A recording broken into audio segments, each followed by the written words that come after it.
இப்போ விஜய் வந்து ஒரு கொள்கையை அறிவிக்கிறார். கொள்கைன்ற மாதிரி ஒன்று அறிவிக்கிறார். திராவிடம், தமிழ் தேசியம், இது மன்னனுடைய கண்கள், அதை பிரிச்சு பார்க்க கூடாது அப்படின்ற மாதிரி சொல்றாரு. எங்களுடைய ஐடியாலஜிக்கு எதிரி வந்து பிஜேபி தான் அப்படின்றார். அப்படி இருக்கும்பொழுது சீமான் அவர்கள் பெரியார் குறித்து பேசுறாரு, விஜய் அவர்கள் கம்முன்னு இருக்காரு. திருப்பரங்குன்றத்துல முருகரை வச்சு ஒரு இஷ்யூ வருது, விஜய் அவர்கள் கம்முன்னு இருக்காரு. ஆனா தைப்பூசத்துக்கு வந்து வாழ்த்து சொல்றாரு.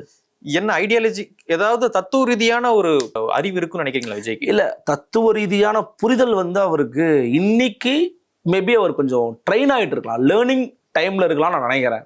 50 வயசு ஆகுது. ஆமா, ஏன்னா பாலிடிக்ஸுக்கு இப்பதானே வராரு அவரு. இன்னொன்னு நம்ம ஒத்துக்கணும், நம்ம வந்து எல்லாத்தையுமே யதார்த்தமா பேசுவோமே. உதயநிதி ஸ்டாலின் அவர்களுக்கு திராவிட பத்தி எல்லாம் தெரியும் நம்புறீங்களா நீங்க? சனாதனத்தை ஒழிப்போம், கொசு டெங்கு மாதிரி ஒழிப்போம், இது தத்துவமா? இது இன்னொரு தடவை பேசிட்டு வராத.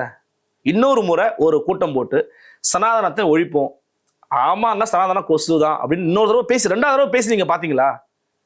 தத்துவத்தை பேச மாட்டாரு. எப்படி பேசுவாரு? அதெல்லாம் பேச மாட்டாரு. நீங்க இதை எழுதி வச்சுக்கோங்க, இன்னொரு பேச மாட்டாரு அவரு. தத்துவத்தை பற்றிய புரிதல் இருக்கிறவங்க வந்து வெளியில தெரியுங்க.